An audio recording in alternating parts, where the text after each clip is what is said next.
Hello there, Atheist Junior here, your friend and humble narrator, and I'm back with a brand new stream for you guys. I am using OBS, so instead of the stream being 720p uh, with a big fucking watermark, it won't have that because we're using instead of using the StreamYard site for free because they want you to pay $50 a month just to have 1080p, and I'm far too cheap to do that. So I feel like maybe I should, before we get started with this video, I want to give sort of an update on the channel and what's been going on with me, because I have been making far fewer videos than I would like to have been putting out lately. And um, let me know in the chat if you guys can hear me okay, because this stream is likely to have some glitches in it. I'm probably gonna fuck this up. Just fair warning. But I haven't found the motivation to stream as often as I would like to, because I definitely I think have had problems with depression and anxiety, just mental health stuff, and real life stuff happens. But I've had a lot of problems with pain too, like specifically lower back pain. It's like right above my left glute. If I stand for too long, like 30 minutes, I get this real sharp pain there, and then I like need to sit down. But the other day I went to Massage Envy and I got a massage, a deep tissue massage for an hour. I never had one before, but it really helped. Obviously, it's good for that, but it my anxiety before I went in there when I was in the waiting room was so bad. It was so bad. And then afterwards, I just feel better in lots of different ways, and that reason is probably the reason why I'm streaming today instead of, putting it off. So just wanted to say that, and thank you guys for sort of, bearing with me during this time. I have gotten comments of people saying like, we want to see, like, where's the content? Like, I listen to your shows at work, and I want a new stream. So I apologize for that. But anyway, enough about me. So I watched this Kent Hovind debate yesterday, and I guess it just says Mr. Anderson on Kent's page, and apparently the guy's an attorney. But I have to say, it's one of the best debates I've seen in a long time. I do have some criticisms that we'll get into, but the guy basically asked Kent questions for like an hour straight. Anyway, it's a long debate, and I really want to watch as much of it as possible, so I'm going to shut up now and we'll just get into it. For that. It is a privilege to have Mr. Anderson and Dr. Dino here for the debate proportion of the video, and we're going to jump into that now. And the topic is going to be, can any living thing bring forth other than according to its kind? Gentlemen, feel free to introduce yourselves. I guess we can start with Mr. Anderson. Go right ahead. Hi, my name is Mr. Anderson. I'm a lawyer out west, and I've been watching far too many debates on YouTube. No, I greatly admire Dr. Hovind's skill at debate, and he's very enjoyable to watch. I feel like in a lot of those debates, there's far too much of scientists talking at Dr. Hovind rather than just asking him questions and letting him explain what he means. And I think if evolutionists were to simply ask questions and honestly listen to the answers, rather than worrying so much about defending their theory, maybe we could find some common ground. And that's what I hope to do today. Now, the question I have to answer today is a challenging one that Dr. Hovind has been asking for years. Show me an example of a living creature that brings forth other than according to its kind. Now, I'm going to need to ask some clarifying questions to make sure I understand what Dr. Hovind means and whether the various examples that I have in mind would qualify, and do my best to answer that tough question. Now, we've got a lot of ground to cover, so I'm going to try and give this discussion some structure. So first, I intend to talk about the basics, things like presuppositions, some questions about the Bible, and just nailing down some general things about terminology. And then I want to talk about my first simple counterexample and see whether it fits the bill. Then I'm hoping that we can talk about amoebas. Specifically, I'm very much looking forward to Dr. Hovind asking me whether I think I am related to an amoeba in the most condescending tone possible. I love that because I sort of did the same thing in my last debate with Kent, the one that's the heated debate, which, by the way, I think is sitting at 23,000 views right now. So thank you so much to you guys for watching that video. Seriously, I was really surprised by that, but thank you for that. I basically told Kent at one point, Kent, just ask me your question. Just ask the question about the geologic column. Ask it to me. Like, my question that I told Ken to ask me was, if the layers are different ages, where do they come from? Outer space? Because I had a whole thing lined up for that and ready for that. But I just kind of love this, the idea that Kent is so predictable that his debate opponents tell him, hey, ask me the question that you're going to ask because I want to answer it now instead of you springing it on me or asking it instead of answering a question or using it to change the topic. So I think this is a great strategy. I want the full Hovind experience. I won't be offended. I've been looking forward to it all week. But we can't get to that question until we've laid some groundwork, or else the answer isn't really going to mean anything. We've got to cut off some of the ways that either one of us can dodge and deflect so that when we get into it, those points actually land and mean something. Now, Dr. Hovind, man is sinful by his nature, and I am no exception. So please do not tempt me with your siren song of discussing religion in schools, or radiometric dating, or the geologic column. Those topics are super interesting, but if we go down those paths, we either won't get to amoebas or it won't mean anything. So please don't tempt me. Let's keep our eyes on the prize and remember the dream, amoebas. By the same token, if you agree, let's really hold each other to the old one topic at a time rule. I love this. I think to some of the people in the chat, the respect that this guy is showing Kent, you guys are gonna see that I think it's part of a larger strategy where I think he's essentially being sarcastic because I mean, you'll see the doctor thing is sort of a way of making fun of Kent. I don't care about people calling Kent doctor because we all know that he's not a real doctor. That's it. That's my introduction, and I'll turn it over to Dr. Hovind for his response. Awesome. All right. Pull that back. Sorry, I'm trying to guess which one puts Kent's full screen. All right. Kent, when you are ready, you are muted. I'm still trying to put you full screen.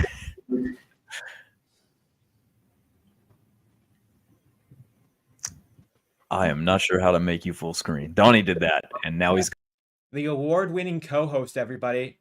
SFT says that this guy is his award-winning co-host. gone.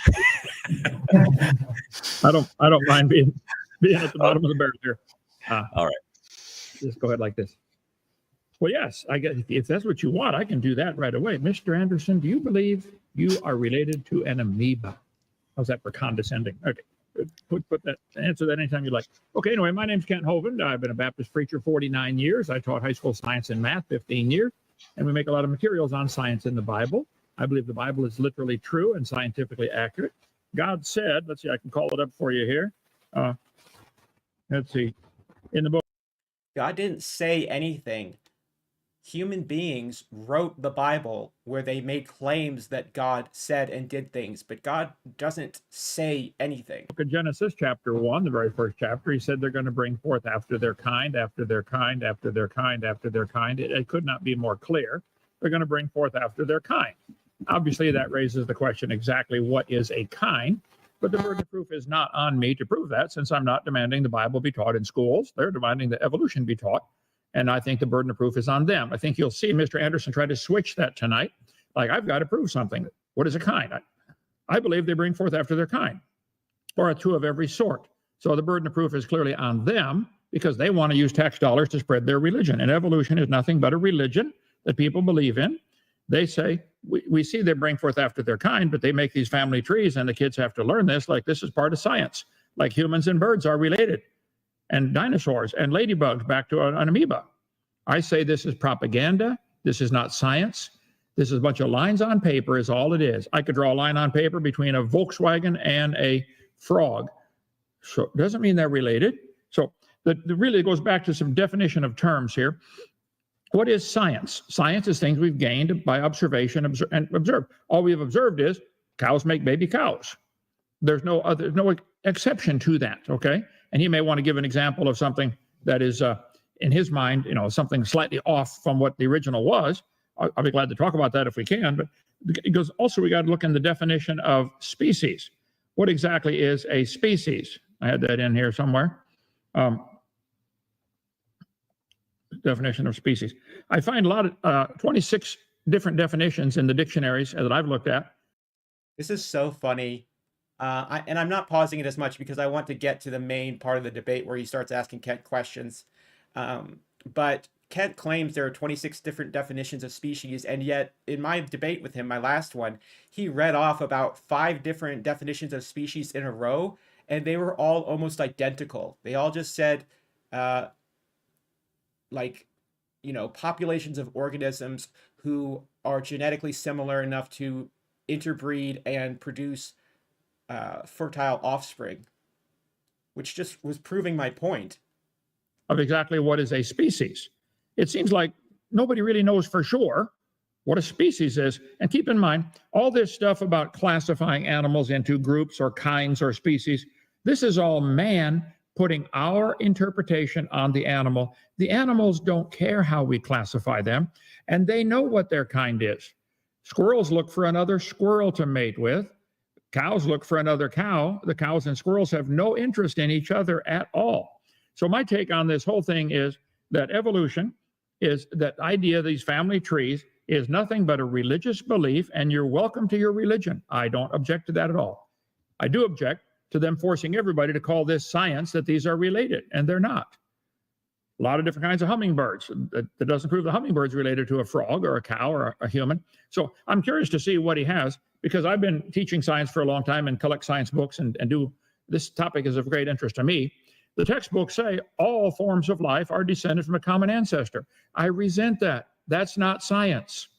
And if you can find a creature, an animal or a plant that is slightly different than the parents, that wouldn't prove the big chart that everything is related. You'd have to go through and make 10 trillion different proofs of each step of the way. None of the steps, I don't think, show any scientific evidence, and you're a lawyer. Where's the evidence of an animal producing something other than its kind? So I'd love to see that.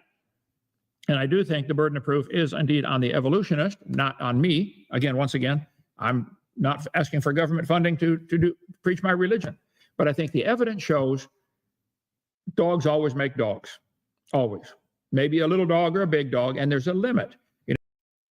By not having to pay taxes to the government because you're a religious organization, a 501c3 nonprofit religious organization, you're effectively getting money from the government to, because you're to teach your religious beliefs. The fact that to me, there's no difference between getting money and keeping money that instead of having to pay it, that you otherwise would have to pay. I mean, I don't really see a difference with that.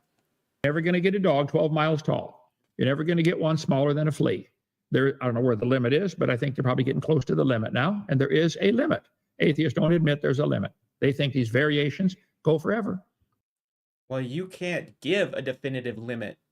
And the limit that you seem to be espousing there is just the limit based on physics and gravity. That doesn't have anything to do with a limit based on genetics or evolution. I strongly disagree. So, Mr. Anderson, what example would you like to discuss? Or let's say you said my skill at debating. That's a kind of backwards way of saying I'm good at showing I'm right, and evolutionists are wrong, and they don't like that. So they're wrong. I'm right. The Bible's right. See, I'm not always right, but the Bible is. Go ahead. His mic is muted. Your mic is muted. Everybody's mic is muted. There we go. There we go. Thank you, Dr. Hovind, and thank you so much for sharing the stage with me today. And it is Dr. Hovind, isn't it? I've heard some debate online about that with people, some people saying that you don't have a real PhD, but if you say you do, I'm not going to debate that with you. I'll take you at your word, and that's how I'll treat you in this debate. So you have Okay. a PhD Yes. in biblical You creationism. call me Kent. Call me Bubba. Call me Hey You. But where's the evidence for evolution? Go ahead. I do have 3 doctorates, but that's okay. Right. 4 actually. 3 earned. Yes, the only reason I ask, sir, is because it's going to affect the level of knowledge that I expect out of you on this subject. Oh, okay. So, an I don't know might be a reasonable answer from a layman, but not for somebody with a PhD in the field, for example. Ooh. So, how would you like me to address you today? Is Dr. Hovind accurate? That is accurate, but that doesn't matter. If you want to call me that, fine. Should I call you Attorney Anderson? Mr. Anderson is fine, or sir. Mr. Anderson. Okay, Mr. Hovind's fine with me too. Well, I'll stick with Dr. Hovind if that's how you want to go. So why did you ask? And you don't mind answering a few of my questions, right? I don't mind. Okay. So let's start with the Yeah, it's going to be more than a few. I have never seen somebody get Kent to bite on so many questions in a debate. I would say probably too many questions, and I'm going to have my criticisms when those come up, but I just commend Mr. Anderson for asking Kent that many questions, because I think that's one of the best things you can do in any Hovind debate, because he is such a contrarian that he cannot answer a question with a yes or a no. He has to either put a asterisk, a caveat in everything, or he will essentially dodge the question or just cop out of answering it. Even the most straightforward questions that we already know the answer to, he has to disagree with what the person is saying because they're on the other side, because they're an evolutionist, even if he agrees with them. basics. So I'm going to start with some presupposition stuff, and then I'm going to have a couple of questions about the Bible, and then I'm just going to get your understanding of some terminology. Okay? Sir? Okay, right here, don't just go into the questions. You don't need confirmation from Kent on everything. Just go, because he's not listening. So in this instance, I say just go for it. Yeah, yes, go ahead. Okay. So these are the easy questions. The tricky ones are going to come later. So number 1, you believe you exist, right? Yes. And you believe in God. Correct. And you believe that God is a loving God that wants the best for his creation. Yes, but we need to be cautious what our interpretation of loving is. My dad loved me enough to spank me sometimes and hurt me. Sometimes God the Father has to get rough, but at least, yes, I believe he loves us, yes. But he's also a fair judge. Okay. Weird. You also believe What? that God is honest and that he would not lie to you or try and trick you, right? I think, like in warfare, wearing camouflage is a legitimate form of basically lying to your enemy. I know I'm not here, so I'd be cautious. I'd have to see that question, I guess, sharpened up a little bit. But God certainly deceived people that needed it at times. But anyway, God cannot lie, according to the Bible. That's what it says. God cannot lie. Go ahead. Okay, we have a £5 super chat from Second Best Bob. It says, "It's my UK bedtime now. I'll catch up on this tomorrow. Cheers, AJ." And a saluting emoji. Well, thank you. Thank you for sending the donation. I really appreciate that. Thank you so much. Right. So God does not lie in that he doesn't try and mislead people about the way that the world works. Is that fair? To my knowledge, I've never seen him do that. Right. Okay. And you believe that he does not do that, right? I believe God does not mislead anybody. Great. And for that reason, you believe that you can trust your senses, right? Not always. We can't always trust our senses. They can be fooled many different ways. Any magician can tell you that. But trust my senses, or I trust his word and my senses most of the time. I actually think that this is a good answer from Kent. I would agree with that, except for the God part, obviously. All right. Well, let me ask you a more direct question. You believe that what you can see and what you can hear and what you can touch are real, right? For the most part. Again, it's easy for humans to be deceived. There's all kinds of ways that can happen, chemical hallucinations and stuff like that. But generally, yes. I mean, sometimes I take LSD, so I can be tripping balls, tripping Hovind. Okay. And you believe I am real? Do I believe you're real? You believe I am real? As far as I know, I just see a digital representation on a screen here, but I'm assuming that's a real you. Yes. Are you a ghost in the shell? Are you part of the Matrix, Hovind in the shell? Okay. So unless you have some kind of a reason to believe otherwise. Kasumi Hovind? So, for example, if you think that you might have taken some substances, or you might be undergoing some kind of a psychotic episode, except for situations like that, you think that what you see and hear and touch are real. Is that fair? That's generally correct. Yes. Motoko Hovind? Okay. Are there any other exceptions that you want to discuss, or can we just say that that's correct? Well, I don't see how that has anything to do with the debate, but yes, as far as I know, I trust pretty much what I see, feel, and hear. Okay. And you believe that God gave you a mind with which to reason, right? Yes. Okay. And you believe that he did that so that you could make sense of the world around you, right? I'm not sure why he did it. That's probably one of the reasons, certainly. Okay. So now I'm just going to talk about some things that we're going to grant each other. Now, we talked about this already over email, but I'm just going to kind of rattle this off, and then I'm going to ask you to agree. None of this should be a surprise. Kent effectively is in court again. If you've read the transcripts of Kent's court appearances, the way that he answers questions to the lawyers and prosecutors is just how he always does in debates. Hovind and a half shell, turtle power. And so what I said was that I'm going to grant you the existence of God for the purposes of this debate with a couple of restrictions. We will agree that he created the universe and that he created life. If you want God to be able to tinker, that is, do miracles along the way, then here are my restrictions. Miracles happen every day, but God plays by his own rules.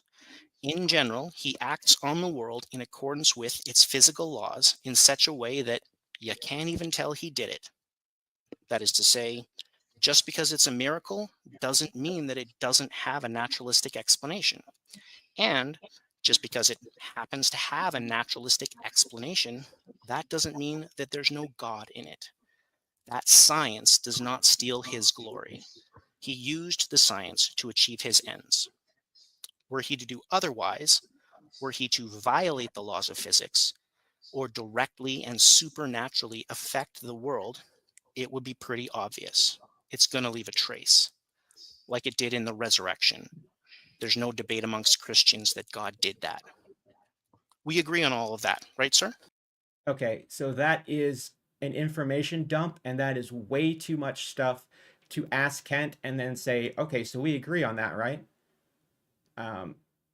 Because Kent is already not listening, but for anybody you're debating, that's simply too much information at once for them to retain and then remember and say, I agree with all that. And I don't know if that's exactly fair to ask that after saying that many things.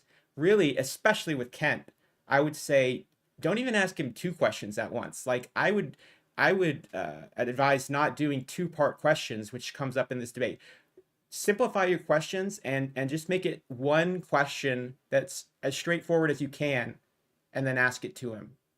And then after you ask it, just like stop talking. Don't add a bunch of stuff afterwards, because that's how you get into where you're tacking on a bunch of other things, or the original question, you're giving him basically an excuse to ignore or dodge the question. So I would say, like, just simplify the questions and then ask it, and then basically make him answer it by not saying anything. He's obligated to answer that, or at least to say something. Well, I'd be a little cautious answering that. God created the laws. He's not bound by his laws. He can walk on water if he wants. I don't think that would leave a trace anywhere other than testimonials of people who've seen it. Well, that would I be a don't see trace, sir. That would be a trace, sir. Okay, they left a trace. People saw it and testified. Yeah. Yes, we saw him do that. Yeah, so there's some evidence, right? Well, yeah, all of history. mean, All of history. I don't know that Abe Lincoln was president. I didn't see it. I take somebody's word for it. You know. So We have photographs of it. We have written records of it.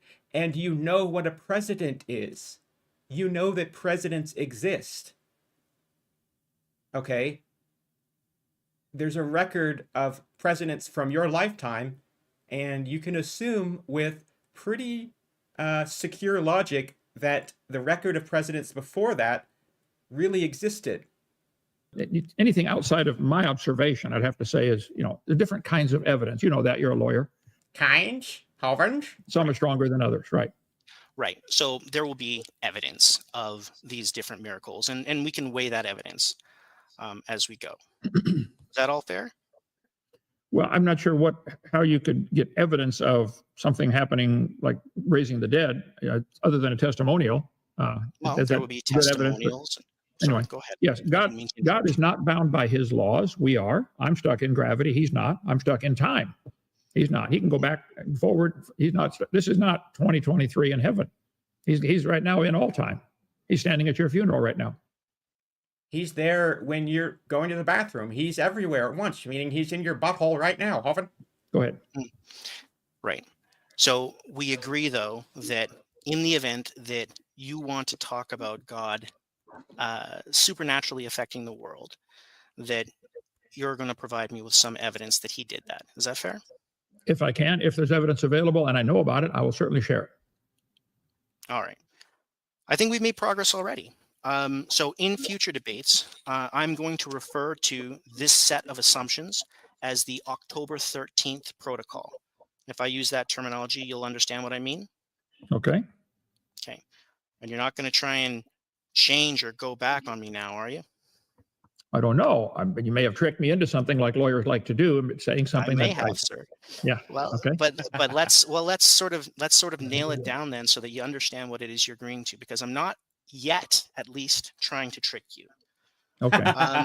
That's why Jesus said, "Woe unto you lawyers." Go ahead. Well, I mean, hopefully Jesus will forgive me when I reach the pearly gates, right? But I just do my best. So just so you understand what it is you're getting yourself into, if we build on the assumptions that we just talked about, if a miracle does happen that violates the laws of physics, it's going to leave a trace. We already agreed on that. And we would no, I didn't say I agreed to that one. Okay, you don't agree that miracles leave traces. If a miracle happened, it's only to leave a trace, is what you said. Sometimes just to show his glory. It doesn't have to leave a trace. He created the world. I don't know. Sometimes it may just be to show his glory, his power. The miracles in Egypt, okay? The turning the water to blood. So I'm a little cautious saying I agree 100% to that, but go ahead and twist it how you want. Go ahead. Right. So, and again, the only reason that I'm kind of belaboring this is because I want to make sure that we do agree on these things. So if a miracle happens that violates the laws of physics, then then it is going to leave a trace, and we are more likely than not to notice that trace. Really quickly, I just wanted to comment on what Kent said. When Jesus said, "Woe unto all you lawyers," he was talking to the Pharisees, who were the leaders of the law at the time, but they were also the religious leaders of that society. Modern lawyers are not religious leaders. So it's really not analogous to today, to modern lawyers. Because God does not try to trick us. Is that fair? I'd have to think on that one for a while before I answer. I think there's a Bible verse that talks about God sending people strong delusions, so I don't know about that. Also, I would think that miracles, by definition, violate the laws of physics. And I think I would actually agree with Kent that since God basically has unlimited magic powers, that he is able to operate outside of the laws of physics, because that's what defines something as a miracle, at least in my understanding. Well, go And I ahead, take think your time. I don't see how this is anywhere near the topic of asking about, where's the evidence of an animal producing other than its kind? You're supposed to Mhm. provide some evidence for that. I haven't seen that yet. No, take your time, think about it.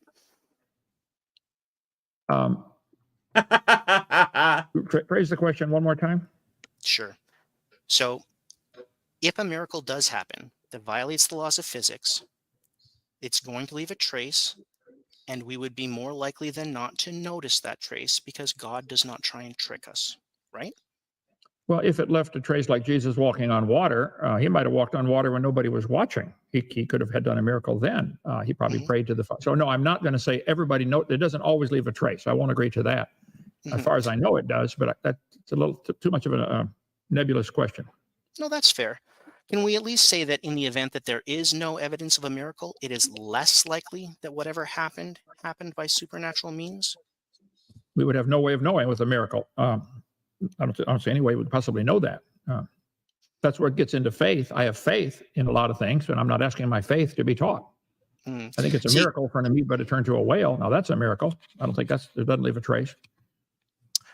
right. Well, sir, the reason that I'm asking you this is because, I mean, as we go on, if I corner you, I don't want you starting to invent miracles, and especially not miracles that leave no trace, to try and get out of it. Do you understand what I'm saying? So you can And have miracles in your responses. They just can't be invisible miracles that have no evidence to support them.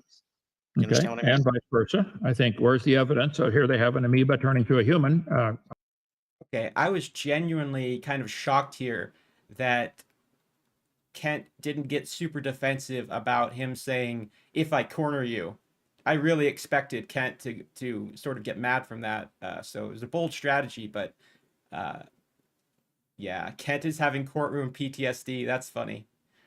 I believe Kent has another trial coming up soon. I can check on that and I'll report I back. want to see the evidence for that. I say there's That's none. great, sir.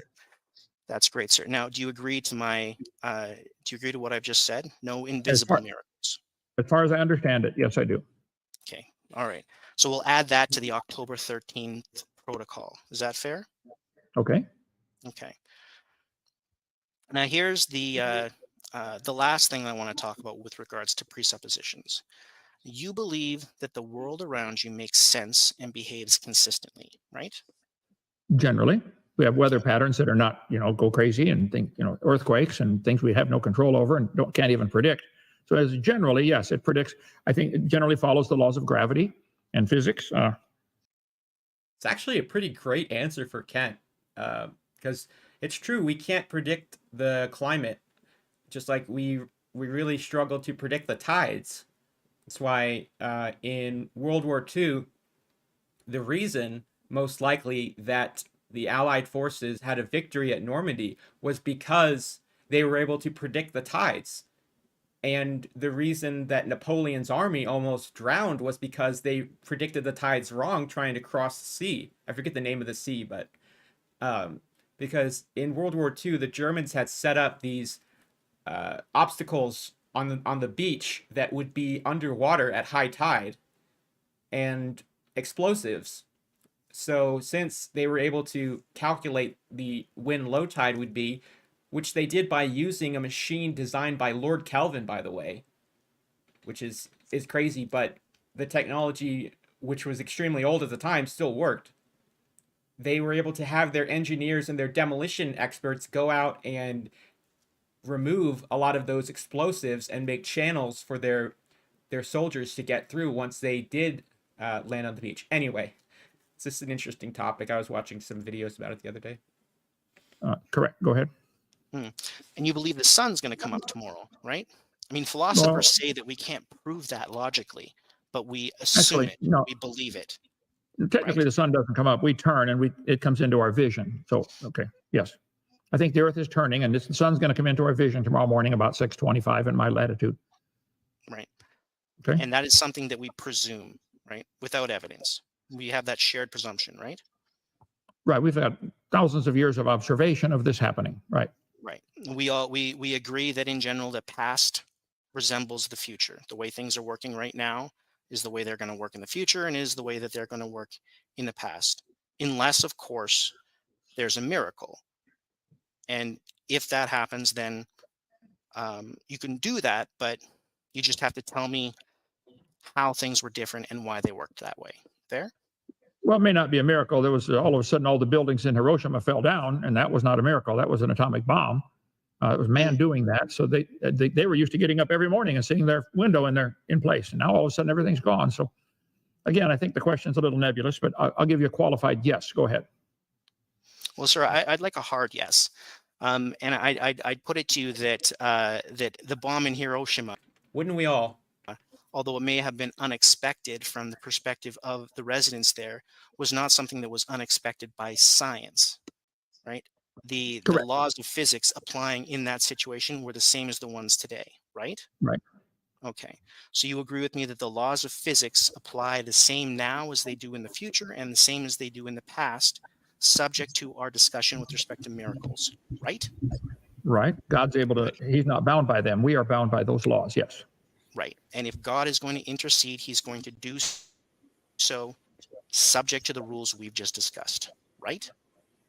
If God's going to intercede and go beyond those laws of physics, he's going to leave a trace or leave a test. Is that what you're saying? It's going to leave a trace. You're going to be able to show me that trace, or you'll be providing you with some evidence of that trace, right?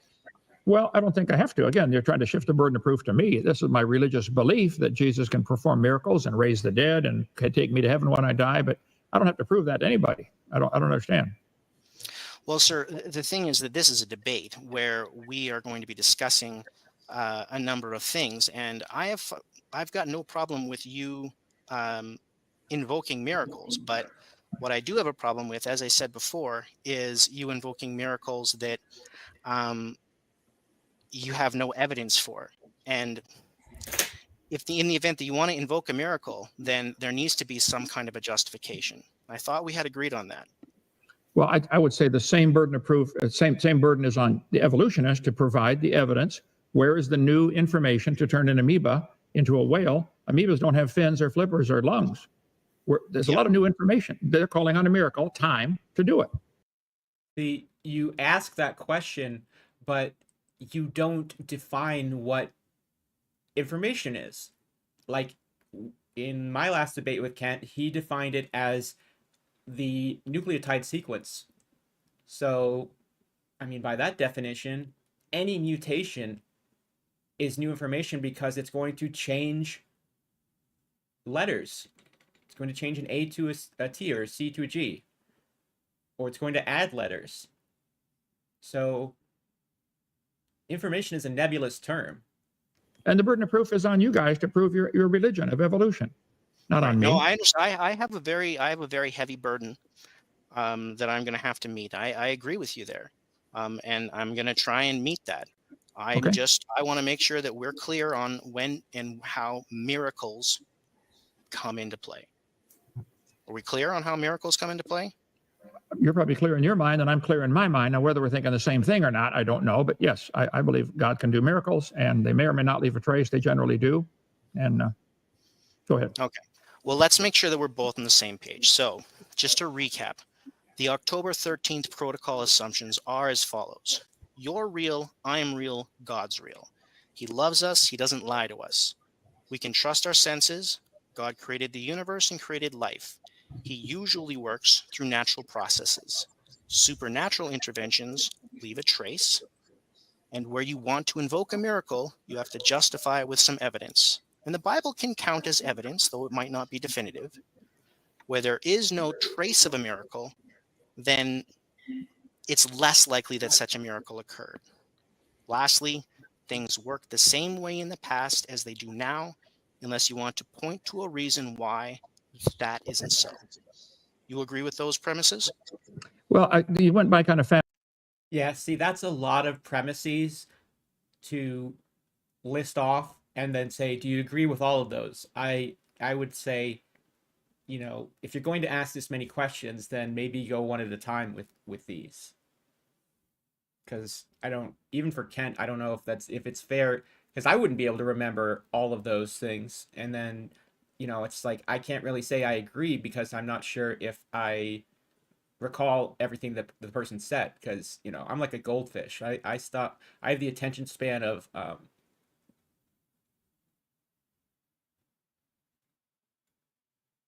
There's several I've already discussed. I said, I'm not sure we can always trust our senses. Any magician can tell you that, you know, sleight of hand, and people get medical problems or physical problems. So again, Okay. the same So caveats let's I make gave that before. let's make that caveat. I'll give you that caveat, subject to the possibility that you're being fooled by a magician or something. We'll Or include that in the protocol. You there agree may with be that other ways then? of fool. Yeah, people get fooled. You know, people get dizzy getting off a merry-go-round. it's not that you went by fast, it's that it was several different uh things listed. I think the volume of things listed, even if it was a review of stuff that was already discussed, I think is a lot of things to say and then to ask the person if they agree. And their, you know, senses are that they're not standing up straight when they are. So Okay. anyway, So subject to that as well then. Subject okay. to things like things like that, where there's a problem with your body or there's a problem with somebody deliberately fooling you like a magician. Subject to that, we can trust our senses. Those are the right? two exceptions I can think of right off the bat. If I knew the debate was on this topic, I could have come up with more, but go ahead. All right. Well, if you come up with more specific ones, then we can talk about those. But subject to those, for now, you're comfortable with that set of assumptions, right? I'm comfortable to the point I understand it. Yes, sir. And you're comfortable agreeing to it. Again, as far as I understand it, yes. Great. Amazing. Well, I'm sure that's going to help a lot, not just in these debates, but in lots of your debates. So now I want to move forward and I want to talk about the literal truth of the Bible. Now, you believe that the Bible is literally true, right? The word literal would have to be defined. The Bible has allegories and, you know, and stories in it to teach truths. I think all parents teach you stories. So it seems to me, sure, you are way off topic here, but yes, I will say as best I believe the Bible is literally true. And when it says there's a story coming, then it was a story, as opposed to a literal thing that happened. So the word literal needs to be carefully defined there. But for the purpose of this debate, I would say yes. I often say the Bible is literally true. God said they'll bring forth after their kind. That's all anybody's ever seen. Certainly, Genesis is literally true, right? Well, even there may be some. I have to go back and think. All 50 chapters, I've read them 100 times. Are there any allegories or stories or like a dove is in the Bible? You know. You say that you believe the Bible is literally true from cover to cover, Kent. So this is a cop-out.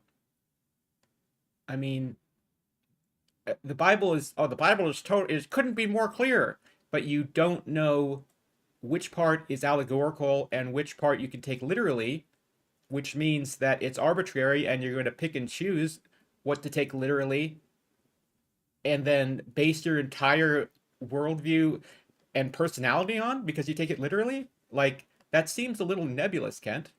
Anyway, so it's been 36 minutes, sir. You haven't given any evidence for the purpose of this debate tonight. Go ahead. Whatever evidence even if he did, you would just hand wave it away, Kent.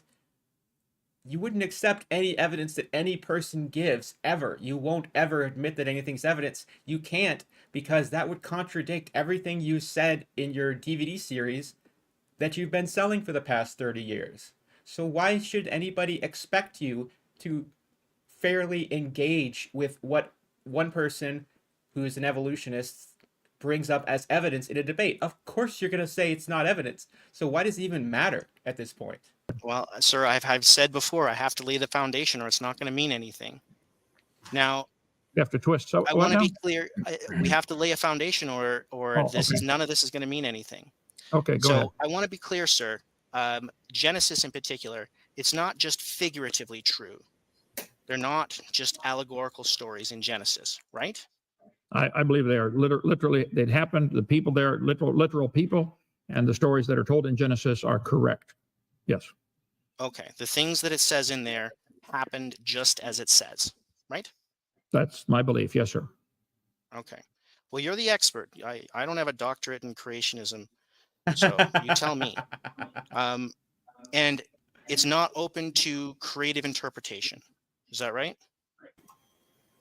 The book is not open to interpretation. I don't know that I would agree to that. I mean, everybody, there are many things that are said that need to be interpreted, like exactly what is a kind. He said they'll bring forth after their kind. I thought it couldn't be more clear. Your idea of a kind and mine might not be the same. So we may have a different interpretation of that word, but the Bible says they can bring forth. Oh, well, that helps narrow it down. You know, there's 7,400 different kinds of frogs, and some of them might not be able to bring forth with each other. So I don't know how many kinds of frogs God made. They're still a frog. They're still a Hovind. But yes, right. I'd be cautious of the word creative or interpretation. We might not have the same interpretation sometimes. Okay, well, so you're saying that the Bible and Genesis in particular is subject to interpretation. Is that what you're telling me? I think everything in the world is subject to interpretation. What's the weather going to be like tomorrow? Well, you might think it's cold up there in Canada or hot up there in Canada, and I might think it's cold, you know, so. So like I couldn't say that you might think it's cold up there in Canada, but I, who does not live in Canada, who lives in the southern United States, might think it's hot. Okay, Kent, that's not a different interpretation. That's you living in a separate country and a separate state with a hotter climate. So creation day was more than 24 hours. That's not, is that something I'm allowed to do in terms of interpreting Genesis? Well, yeah, you can understand it any way you want. I think if you take all the other verses, see, no prophecy of the scriptures of any private interpretation. You have to put them all together. Later, when God told Moses, tell the people, work 6 days and rest one, because I created everything in 6 days and rested one. Well, now that helps narrow down what the day means back in Genesis, but that book, that's found in Exodus. Okay. So, and when Jesus said the creation of Adam was the beginning, Matthew 19:4, Mark 10:6, well, that narrows it down. Okay. So I'll give that a qualified yes. So you're telling me that a creation day is 24 hours, right? I believe the creation day, maybe slightly less than 24. I think the earth is slowing down, but go ahead. Sure. Okay. So, and I guess here's the more important aspect of this. By the same token, when the Bible says that God created all of the animals, that means that he created them out of nothing. He couldn't have created them via evolution. Is that right? Well, it says he made them out of the ground, and he made the birds out of the water. So he didn't make them out of nothing. He made the universe out of nothing. He spoke, and it was. But no, after that, he chose to take material that he had made. He made man from the dust, not out of nothing. He made the animals out of the dirt. He made the birds out of the water. So again, I'm a little cautious there, but yeah, I believe God made everything as described in the book of Genesis. Right. But so, okay. So for example, when God created the first bird out of dust, he could not have done that. He made the gophers out of whipped cream. Hovind. Whipped Hovind. Cool whip. Was I muted? Womb of a lizard. It doesn't say how he did it. He says he made them out of, well, the birds out of the water, and then later on day 6, he made more birds out of the dust. So that's the story. But so all we've ever seen is birds produce birds. I believe God made the birds out, like as he said, and since then, birds have always produced baby birds. But you've never seen birds made from water or dirt. Never an exception. Right. Well, except if it would be an exception right off the bat in the event that God created the first bird out of the womb or within the womb of a lizard. He would have the power to do that, right? He has the power to do whatever he wants, but he did not say that he did it that way, and I don't believe that he did. Right. I understand that, and look, we'll take your word for the way that we're supposed to interpret Genesis. As long as we both stick to it, I'm fine. But I mean, I just want to be clear. Like, it doesn't matter, if the lizard and the bird even shared a lot of the same design elements. Maybe they're even so similar that it might be biologically plausible that the lizard carried that bird and laid the egg from which the bird hatched. Well, I would agree Doesn't that there matter, are, right? Well, there are biological similarities between many life forms, and that does not prove common ancestry, but proves common design. There are similarities between Ford trucks and Ford cars. They got round tires. That's a good design that works. So if we find similarities, how you interpret that might be to fit your religion of evolution, and I would interpret it to fit my religion of they had the same designer. That So wasn't my there may be question, sir. similarities. Yeah, there probably are similarities between birds and lizards because they had the same designer, made from same dust. That wasn't my question either, similar. sir. What's that now? That wasn't my question either. By the way, it does prove common ancestry. Genetic similarities do prove that. The same way that they prove that using a DNA test to see if your son is indeed your offspring, you're the biological father, that same method showing similarities in nucleotide sequences, that's the same thing that can prove that all life on Earth shares common ancestry. Let me ask you my question again.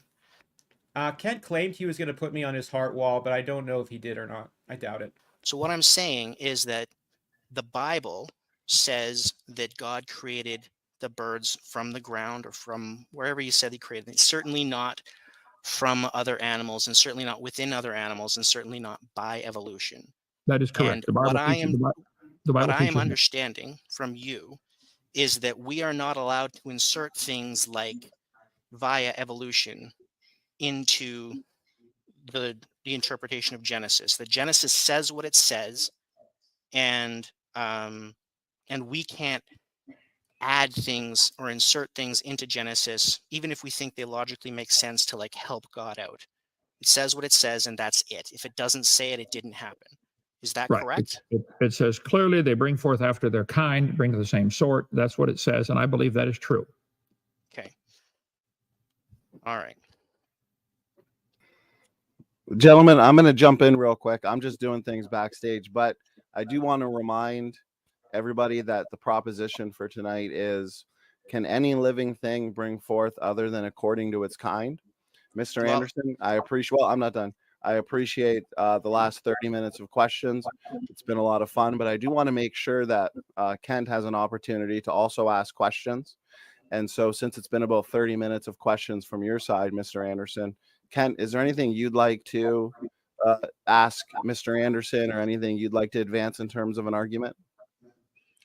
I'm still waiting now. It's been 45 minutes by my watch. That where is the evidence, which is the title of the debate, of anything that did not do this? The Bible says 24 times in the first 7 chapters, they bring forth after their kind. What evidence does he have that this didn't happen? Just show it to me. Go ahead, Mr. Anderson. Yeah, prove that negative. What evidence do you have that leprechauns don't exist? Well, we will get there, sir, and I'm going to try and get there as quickly as possible for you. If you give me some straight answers, then we can get there faster. These are not the tricky questions, as I told you. I just want to establish the way that the Bible works, the way that you want us to interpret it, and what you mean by some of these things. So, really quickly, I have seen this whole video, and I just want to say to anybody who is currently watching this and possibly getting a little bit impatient with his strategy, it in my opinion, it completely pays off once you get to the end of the debate. So, you know, I would just say to be patient. I commend the guy for sticking to this strategy and method, and I'm sort of amazed that Kent has actually answered this many questions, because usually he never does. just answer my questions and we'll motor through. Now, what I am understanding from you is that we can't reinterpret and creatively reimagine the words of the Bible. So I can't say that God created animals via evolution, right? You'd have to define the word evolution. I think God gave the original dog the ability to produce long-haired dogs, short-haired dogs. There's variations within that same kind. Some live better in cold climate, some live in hot climate, some run faster than others. I'm going to stop you right there, dog. because as you say, we've already gone 35 minutes, and I'm getting some guff about that. So, sir, you know what evolution is. Let's not mince words. No, I do know not, that sir. evolution in this context. Did he just say, I don't know what evolution is? Means descent with modification, usually by way of mutations, but sometimes by way of gene flow or natural or drift, and the natural selections of the mechanism. You know all that stuff. Let's not get sidetracked. Remember, we have a goal here. I want to get to amoebas. All right. Well, Let's wait a just minute. keep focused on our goal. Okay, if your definition of evolution is variations, I forget what you just said here, what you've just given, if I understood it all, was a definition of what everybody calls microevolution, which is variations that happen. Certainly they happen. But you want to believe and teach other people and have taught to schools that these variations mean an amoeba turned to a human. So the variations are always within the kind, which is what the Bible says. They will bring forth after their kind. I don't know of any exceptions to this rule that they bring forth after their kind. If you know of I'm one, trying to get to those exceptions, sir. well, just we can- give it to us and quit babbling No. and just give us the example. Just give me answers to my questions I and we'll gave you get one. there. Go ahead. All righty. You So, gave a my definition question- of microevolution that Yeah. is not the real meaning of the word. There are 6 meanings to that word. You only gave Fine. one. You know what, sir? I don't even care Even Kent doesn't think that there are 6 definitions to microevolution because microevolution is one of his 6 definitions. about debating the definition of evolution with you. I don't, because we're not worried about evolution. We're not worried about species. We're worried about kinds. So Okay. that's what I want to talk about, right? So what I wanted to ask you was, I cannot create, or it could have happened. God could have created birds within the wombs of lizards, but that did not happen. And the reason that it did not happen is because the Bible says that each animal brings forth after its kind, right? No, that's not the reason it didn't happen. It's never been observed to happen. Okay, why didn't it happen? It didn't happen. There's thousands of differences between lizards and birds. Okay, see right there, Kent totally avoided the question of then why did it happen, which is a great question. And I was hoping that you would ask that again, because that is really a good thing that you could have nailed him on. Although I will say that if you debate Kent, it's not good to obsess over, oh, I should have said this, I could have said that. You know, be happy with your performance, but you know, because there are always a million things that Kent says that you could get him on. You're always going to miss some of them, and he's always going to dodge some questions. So I think you should be happy with his performance, but that was just what I was thinking in the moment, that I wish maybe you would have asked that again. If you think a dinosaur turned to a bird, you need serious help. Go see a shrink. No, dinosaurs always make baby dinosaurs. And to say that lizards, the womb of the lizard brought forth a bird, is a religious belief. It's not scientifically accurate. There's way too many differences, millions and millions, probably trillions of differences at the atomic level, at the DNA level, at the structural level, any level you want to look at. What is the difference atomically between a bird and a lizard? They're different. Right. But even then, going from a lizard to a bird is only one of the trillions of steps that would have to take place to make these crazy family trees true.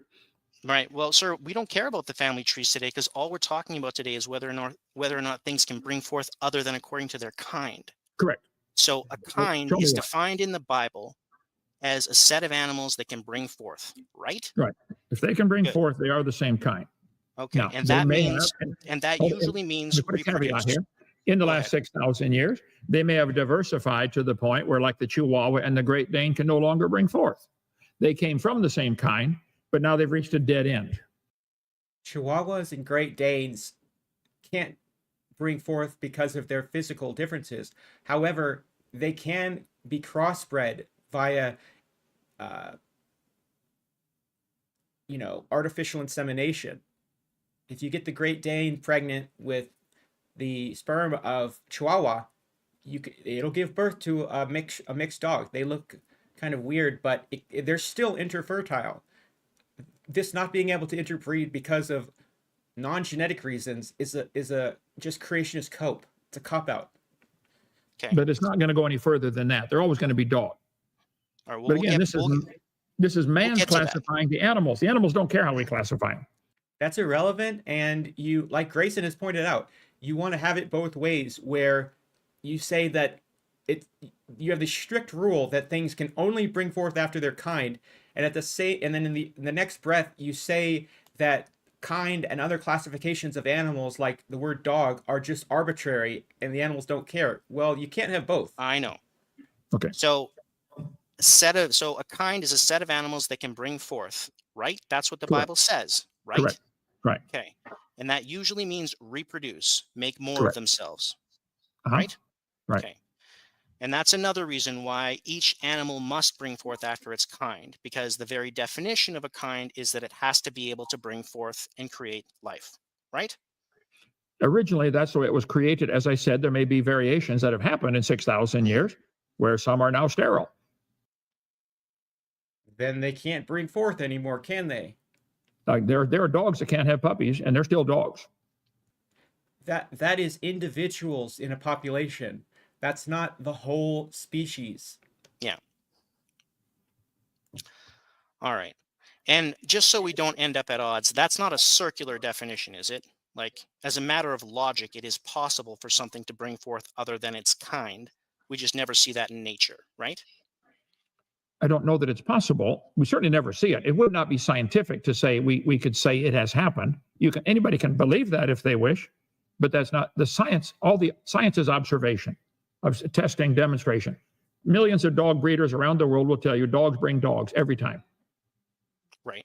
Look, I don't want to get into the definition of science. I just want to make sure that this isn't some kind of logic trap where you're asking me something akin to show me a blood relation of mine that is not my blood relation, where it's like the impossibility of doing that has nothing to do with evolution. It's just impossible by definition. But that's not what's going on here, is it? Well, you talk about logic trap. You've been trying for 50 minutes to do that. Why don't you give us an example of one that didn't do it? Hovind thinks that climate change killed the dinosaurs. I am trying, sir, to get there. Just work with me. Give me a simple answer. You're not trying to create a logic trap, are you? I'm trying to just present the truth that they always bring forth after their kind. So the answer to my question is no. I'm not trying to create a trap. No. Great. Thank you. Let's move on. Please. And so no other animal or no animal can create life other than its own kind, and new life will always be the same kind as the life it brought forth. That's your position. That's all that's been observed in all of history. Yes, correct. Yeah, that's just monophyly. All right. I didn't even realize that the first time I watched this, but he basically just got Kent to define the law of monophyly, substituting the word species for kind, and then say that it's true. So my mind is blown. Great. We're past that section. Now let's talk about nesting phylogenies. Now I want to clear up what I think is some confusion that evolutionists have with this challenge that you have for them regarding the kinds. So we're going to talk about nesting phylogenies now. And you understand that evolutionists say that things change very gradually over time, right? That's what they say. Okay. Correct. And you've heard the color gradient analogy, where a color goes from, say, red to orange so slowly that it's impossible to pinpoint exactly where red stops and orange begins. You understand that argument, even if you don't agree with it, right? I understand it. It's a man-made interpretation. What exactly is red? What exactly is orange? So this is, my God. The colors don't care what we call them. Right. I'm sorry, the colors don't care what we call them? Are they capable of caring? Do they choose to not care, Kent? Do you seriously have to be that much of a contrarian? Where you say, well, it depends on what the definition of red is, because some people are colorblind, blind. Reason, I think you've anticipated where I was going with. This is the same guy who complains about Kent Hovind saying, this is the same Kent Hovind who complains about Bill Clinton saying, it depends on what the definition of the word is. The reason that you don't agree with it is, I assume, because, yeah, you can draw a line between where red stops and where orange begins. It's just arbitrary, right? It'd be up to interpretation, right? Right. And so too with evolution. If the model is true, even though the changes are incredibly slow, there should be a moment where you can say, for any given animal, aha, this is the moment when one individual has accumulated enough of the characteristics of the new species that we can say it is a new kind. It's just that point's somewhat arbitrary, right? Well, again, that's not the burden of proof. I don't have to prove where the kind starts and stops. You guys have these family trees. There'd be trillions and trillions of huge changes to change an amoeba to an oak tree. It's not just Sir, gradually changing. I didn't ask you to take on the burden of proof. I don't think this is a controversial question. Okay. Right? The question was, and I think I'm trying to agree with you. The question was, look, when we're drawing these lines on paper between different species, or I should say between different kinds, they're arbitrary. And so where one kind stops and where another kind begins, you can draw a line. It will be arbitrary, but you can draw a line and say, look, we've decided that X characteristics together mean that's a new kind. And so if any one animal accumulates all of those characteristics at the same time, then aha, that's a new kind because it crossed that line. Just like the orange, this orange is virtually indistinguishable from this orange on the color gradient, but that's where we drew the line. And so that is orangish red and that is reddish orange, right? People do that all the time. They decide what color to call their paint. We're going to call this reddish orange or blue, but it's Right. man changing the color. So paint's not changing itself. Well, sir, we're talking about kinds. We're talking about. Kent, the point is not about colors, it's about the color gradient. And I gave this exact example to Kent in my last debate. Sorry to keep bringing it up, but I said if I have a bucket of water and I drop by drop start adding red food coloring to it, and then I start adding drops of blue food coloring, which drop turned the water purple? Well, it's so gradual that you can't say that it was one specific drop that did it. And so it is arbitrary where you make this line, because with the example of birds and dinosaurs, the way that paleontologists differentiated between them was that they had a specific list of anatomical features that birds have, and it got to the point, like with Archaeopteryx, Microraptor, and similar animals, similar dinosaurs, to where literally they did not know what if they should call something a dinosaur or a bird, because the dinosaurs literally checked all the boxes to qualify as a bird. So it's like those lists of characteristics were not long enough. So we had to make them more specific. But that in that example, it is just arbitrary. And you can make an argument that they are basically the same thing, which is what a lot of modern paleontologists and scientists now think, or at least they say that birds evolved from dinosaurs. Man's definitions, Okay. right? So, I mean, yeah, we're both just drawing lines. Everybody's just drawing lines on paper. It's just the question of where those lines are. That's the debate. So, and sir, the arbitrariness gets even worse because that new animal is probably going to be interfertile with at least some members of the rest of the population, though maybe not others, right?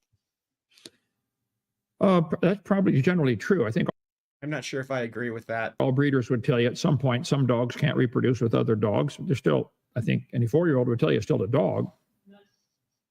Right. So that line, it's really arbitrary, right?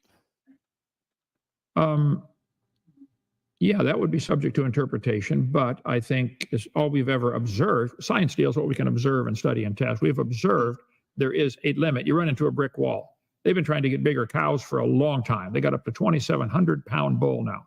They're never going to get one that weighs as much as Alabama. There's a limit. Right. Okay. Right.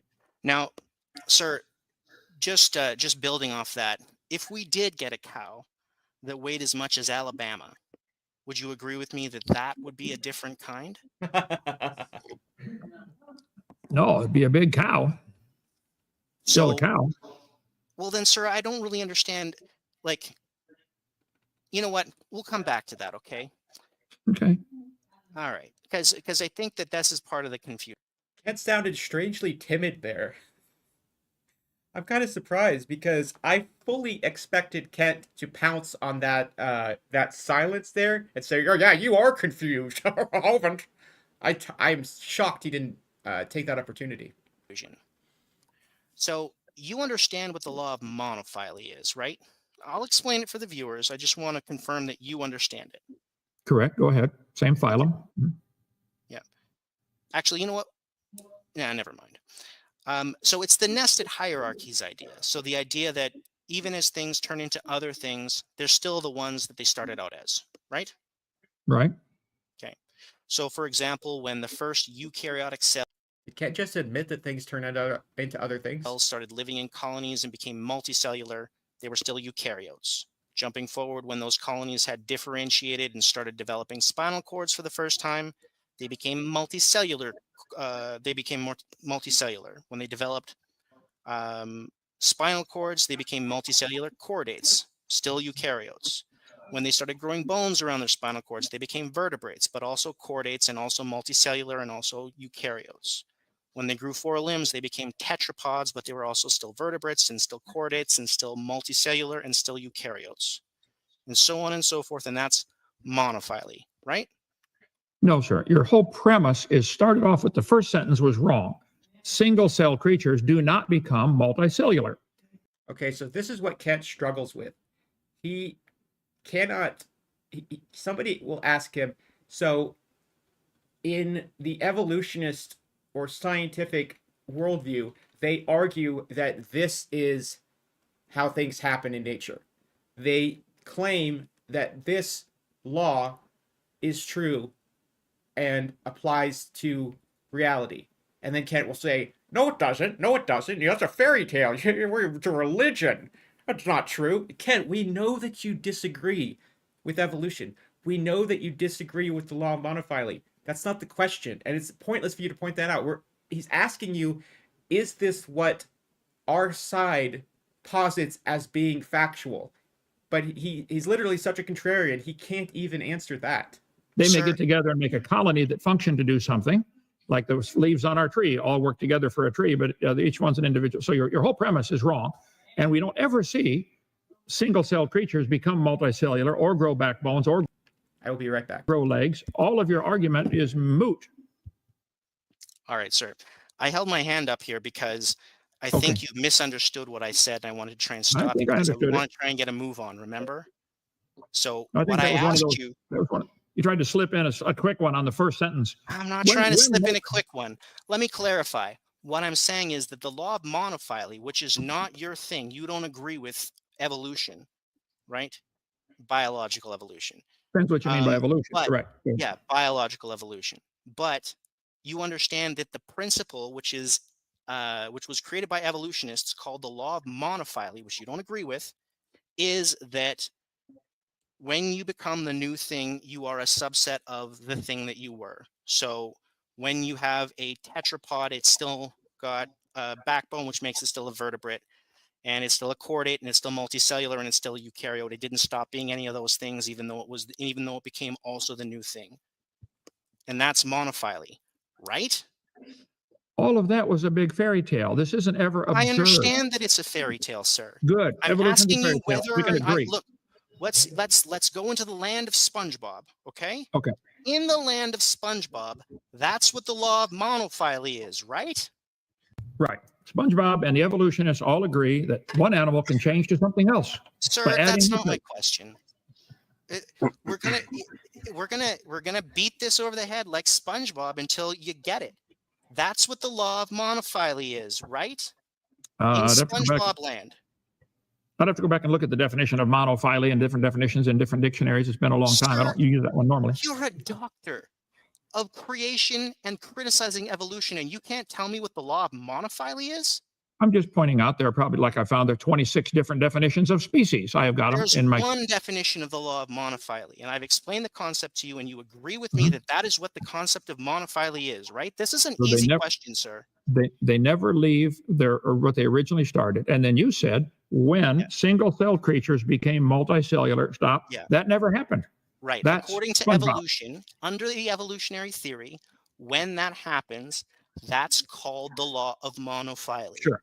Right? In their mind, it's single-celled to the whale. It's still in the same phylum. It's a monophyly. Okay. It's all in their mind. Right. Right. Now, despite that, and again, we're still in the land of SpongeBob, right? Oh, yeah, we definitely are. If that was true, despite that, you would not say that the original eukaryotic cell and the dog are the same kind, right? Even though the dog never stopped being a eukaryote? Correct. The dog and the single cell creature cannot bring forth anything. Right. So if evolution is true, once you are different enough from the ancestral population that you appear different and you can't reproduce, then that is a different kind, even though you have a common ancestor, right? Right. And that is the whole problem. They are imagining that they did change to a amoeba to a dog, and that it's not observed. Kent, we know that you disagree. You don't need to keep saying it. God said they bring forth after their kind. Certainly a dog would be a different kind than an amoeba. Oh, really? Did God say that they'll bring forth after their kind? I didn't know that. Could you haven't said that like 100 times already, Kent. Agree. And all those steps along the way, adding a backbone, adding a leg, it doesn't happen. We don't see it. It's religion. Except we do, because we've seen Chlamydomonas algae go from single cell to multicellular in the laboratory over the course of 30 weeks because of the selection pressure of predation. And it was getting eaten. The single-celled algae were getting eaten by a filter-feeding protist. And once they became multicellular, and a multicellular organism, not a colony, because any cells that broke off cannot live on their own and would die, they became too big for the protist to still eat them. So therefore, because of their change from single cell to multicellularity, they were able to survive, and you would say eventually they'd be able to pass on their genes. If this was in nature, they live long enough to reproduce, which is the entire meaning of life. People ask, what's the meaning of life? Like it's some complicated question. The meaning of life is to live long enough to pass on your genes. That's it. I mean, it seems pretty straightforward to me, but maybe that's a bleak outlook. Okay, we have a super chat from SR. I'm not sure what this currency is, but it's 100 of it. It says, if dinosaurs coexisted, why did Noah's Ark not also carry a dinosaur pair, a pterodactyl pair, velociraptor pair? If it did, why are they not here right now? Kent thinks that they did. He thinks that there were dinosaurs on Noah's Ark. Oh, yeah. Absolutely. But they were babies, because babies are smaller and they fall over and get back up. Old people fall over and stay down. Hovind, you get, as long as you get a pink one and a blue one so they could fuck. It's Right. fairy tale. Right. And so that change of kind, that typically, though not always, occurs at the point where you can no longer bring forth. But it should also be the case that there should be some significant morphological changes, right? There would be trillions of morphological changes to go from a single cell creature to a dog. Quadrillions of morphological changes. Right. Right. We're not talking about going from a single cell creature to a dog right now, sir. We're talking about going from one kind to the next most adjacent kind, as evolutionists would define it. So I'm not talking about all of the steps. I'm talking about one of the steps. Now, in order to go a single step, you have to have two things, as I understand you. You have to have morphological differences, and you have to have an inability to interbreed. You need those two things to go from one kind to an adjacent kind, right? Yes, except an inability to interbreed may happen just because, like Great Dane and Chihuahua, he can't reach that high, or maybe whatever, so there may be inability to breed, but it's still the same kind. They have, but this is all man-made. Man has introduced these variations, selected these variations, artificial selection. Sure. Right. Right. So we'll come back to that, I suppose.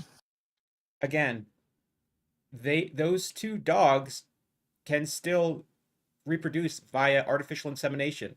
Somebody in the chat said that it's possible for them to have sex naturally. I'm not sure how you would do that unless you held the Chihuahua. But it's not that they're genetically infertile. So this is just a non-answer. It's been an hour now. Are you ever going to give me the example you said at the beginning? Sir, I'd love to. But Please you know do. what? We can't even get to a definition of kind yet. I'm not going to do that, sir. Kent's audience must have absolutely hated this guy. I haven't read the comments, but I can just picture it. Okay. So, just answer my questions and we'll get there together, okay? Yeah. Okay. So, We all know that cows can't jump over the moon. We're going to come back. I told you we'd come back to this because of physics and physical limitations. But if a cow did evolve such that it could jump over the moon, right? Let's say it had gigantic legs. It was the size of a trailer, of a semi-truck trailer, right? It had these massive legs. It was completely different from any kind of cow. You wouldn't even recognize it as a cow, right? And it can jump over the moon. I'm not going to, if that evolves, right? So you're saying there are limits. I'm saying if it crosses those limits, then I'm not going to hear you saying like, well, that's just still a cow. Am I? Like, that's a moon cow. That's a different kind of cow, assuming it can't interbreed with other cows, If right? you could develop a cow to jump over the moon, I would buy it for $50. That's not my question, sir. Not my question. Okay. My question is, that's a different kind, right? That's not a cow. That's a moon cow. It's this different kind of cow. No, Kind it of would still be a cow. It's still a cow? Able to cross bypassing the laws of physics. Again, the cow doesn't care. There's cows that give 200 pounds of milk every day. They can't live on their own in the woods, but as long as you. What would this cow of ours have to do, sir, to change kinds? It can't even if it jumps over. Great question. Excellent question. For the moon, it can't change kinds. It's got to have all these adaptations. It's got to have gigantic, powerful legs. It's got to be able to breathe in space. Okay, here's my sort of constructive criticism here. You've got Kent at a great point here, and you just asked him an excellent question, maybe the best question so far in the debate. Now, this is where I would say just like zip it. Just don't add a bunch of stuff onto it. Let Kent answer it, because he was actually answering it and you basically cut him off. So you don't want to step on your own toes here, especially when you've already done, I think, so well in this debate to get to this point to where now you've really got him, on the ropes, so don't, I would say to avoid that. Right. It's got to be able to travel, over a light second and come back and survive through the Earth's atmosphere. Looks nothing like a cow, can't interbreed with cows. Still a cow, though, to you. It's still a cow. There are 450 now breeds of cows, and as far as I know. What would make our cow a non-cow? How about it satisfied the definition here? It's morphologically different, and it can't interbreed. I'll give you an example. Calm down now. How about grow gills and learn to live underwater? Okay, so great job there. You pretty much did exactly what I wanted, Attorney Anderson. Why is it that the cow being capable of breathing in space, maybe breathing in space, who knows? Breathing in space doesn't qualify it as a new kind, because, like he said, to jump over the moon, it would have to be able to breathe in space. But it growing gills and being able to breathe underwater would? That'd be a new kind. Yeah, that's just a whale, Kent. Those exist. They're whales. Except whales don't have gills. That'd be a new kind. Okay. If he could get gills jumping over the moon's underwater, not a new kind, but growing gills and living underwater is a new kind. Or growing wings and flying. That'd be a new kind. Aren't we just back to morphological differences and inability to interbreed? Well, could the cow with wings interbreed? We're way off in La La Land here. So if a cow can jump over the moon without wings, it's still the same kind. But if it can fly, if it grows wings and can fly, then it is a new kind. So yeah, it's like he said. So it seems to me like what causes it to be a new kind is it growing a new structure, which it would obviously have to do to jump over the moon, or to for a more realistic example, to jump, as high enough as, like, I don't know, a cheetah does, where they can jump into a tree.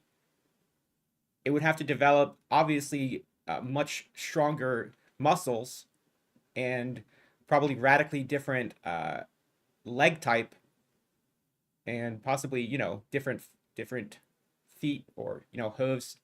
It would have to develop different structures. It's just that to Kent, wings and gills are so radically different that for some reason that qualifies. It just shows how arbitrary the definition is. A fairy tale land.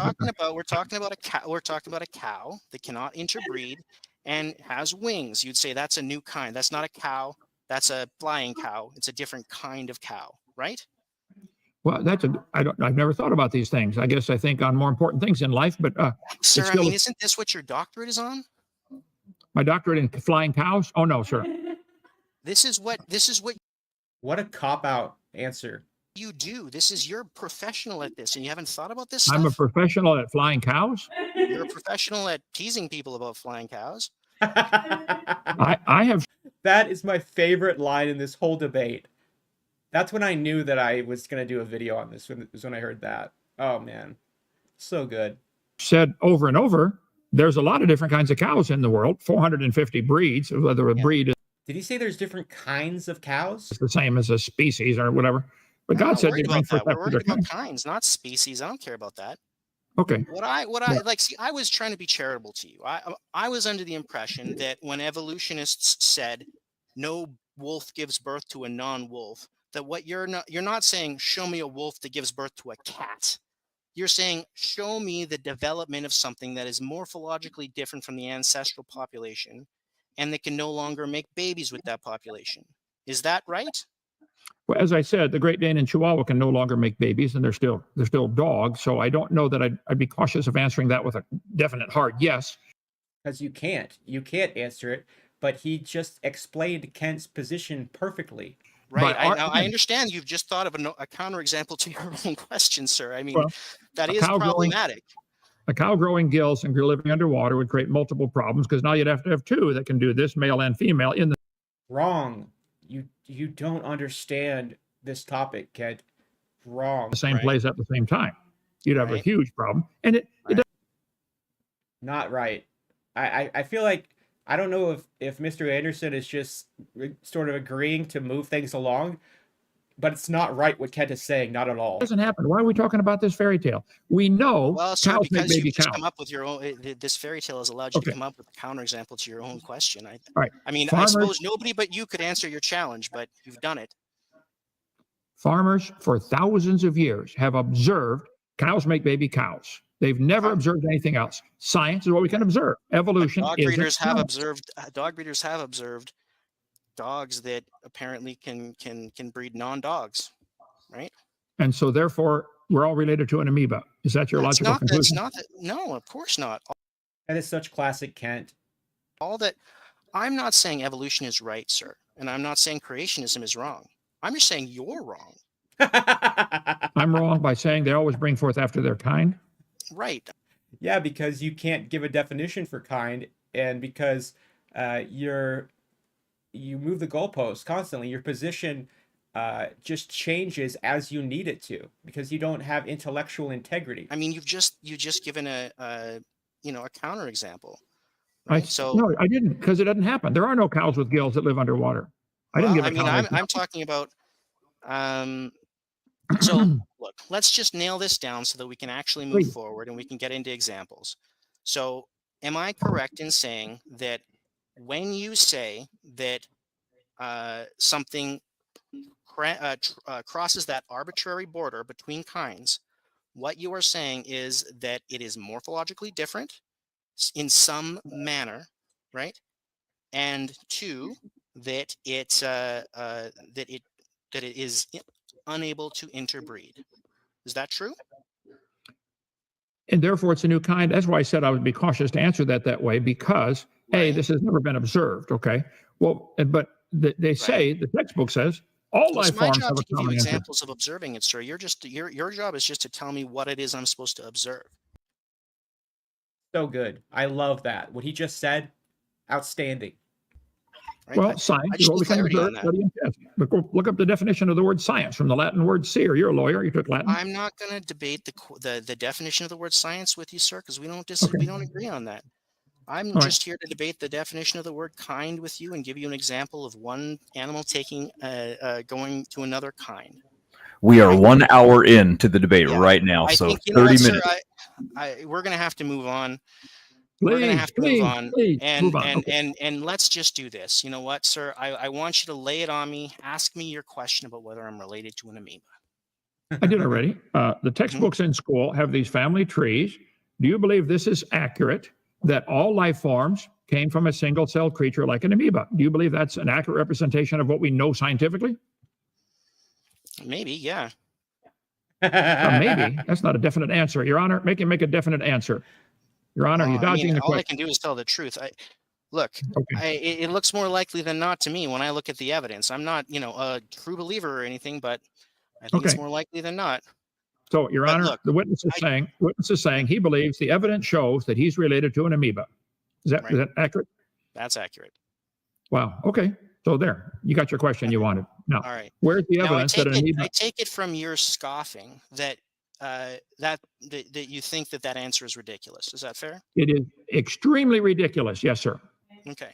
And you think it's ridiculous because you think that a single-celled organism and a multi-celled organism, those two things are super different, right? Even a single-celled organism is way more complex than the whole internet system of Not the question. the world. That's super interesting and doesn't answer my question. It's too complex for a single-celled creature to evolve from non-living material, and it's not observable to see it ever become anything else. That's I like also science. super interesting, sir. It was a really simple question. It's not a trick question. Okay, you guys are You want to constantly. hear my question again? Do you remember the question?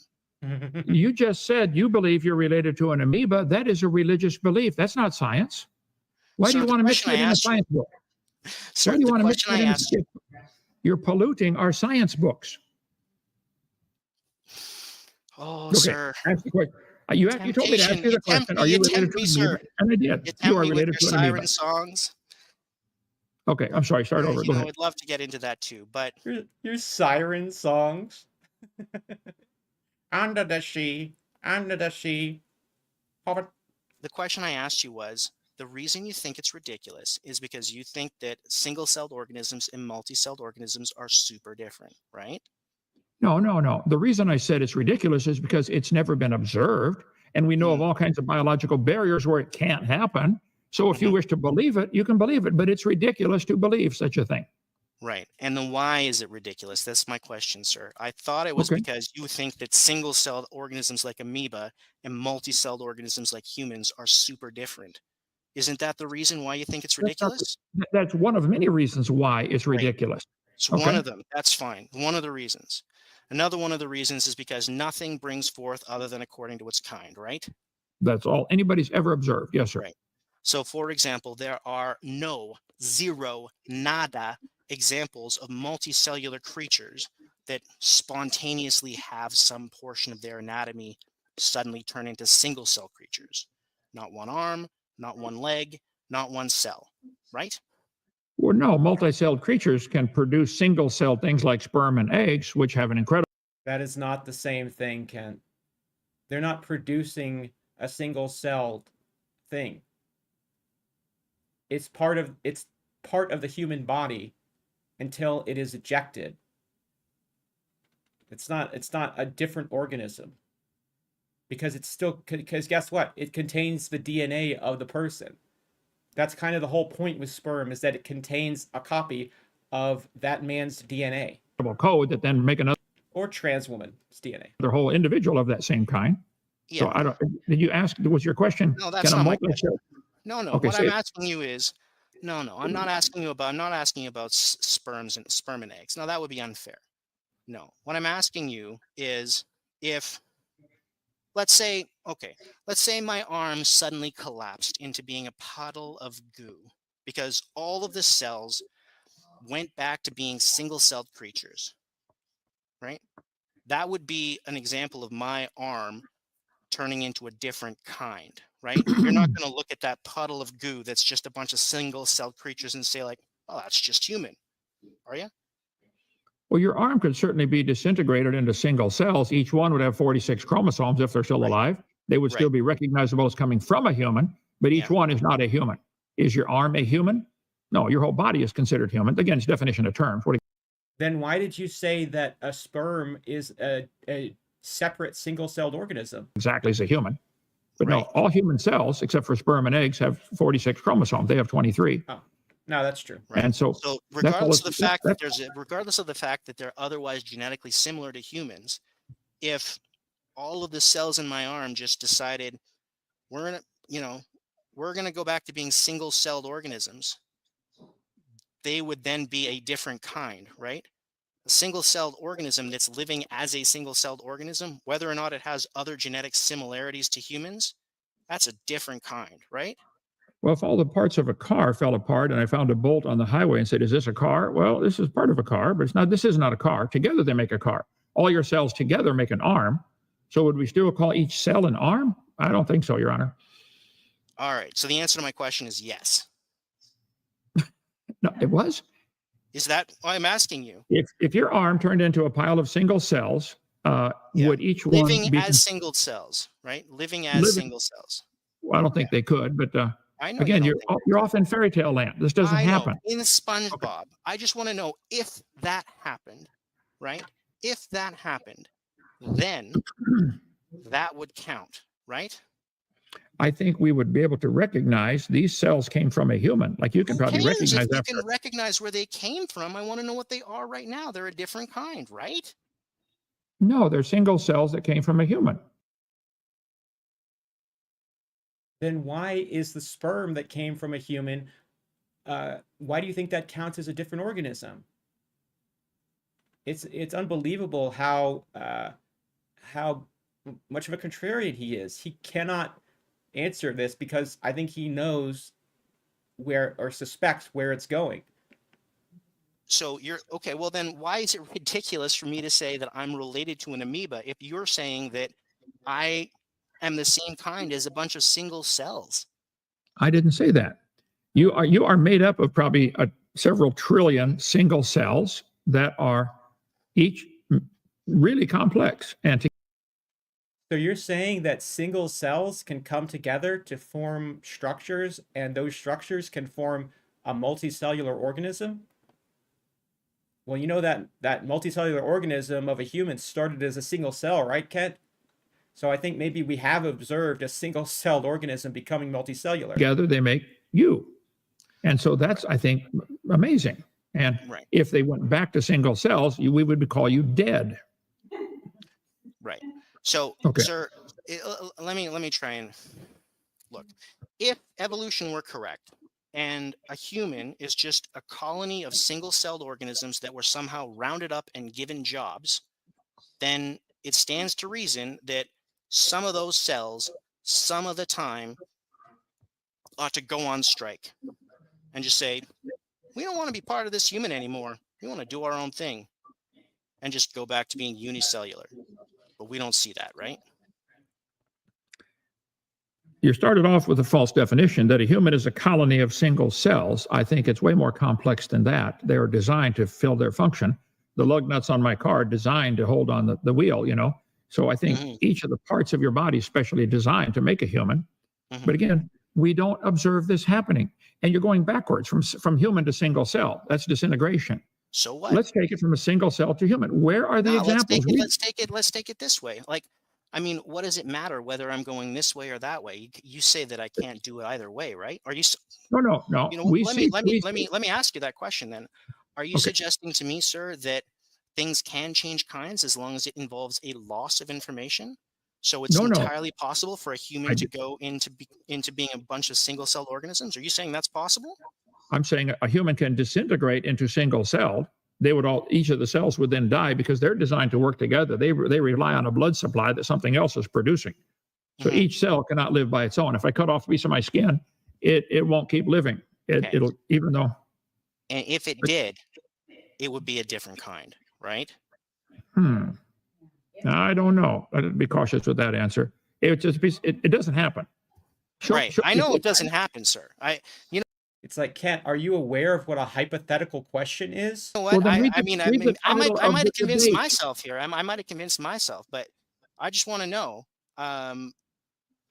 if it did happen, that would be a different kind, right?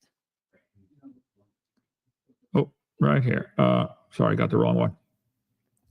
If it did happen, I don't know that it would be a different kind. Again, we're back in La La Land again with fairy tale stories, but well, so sir, what? I think where we are is in moving goalposts. Whenever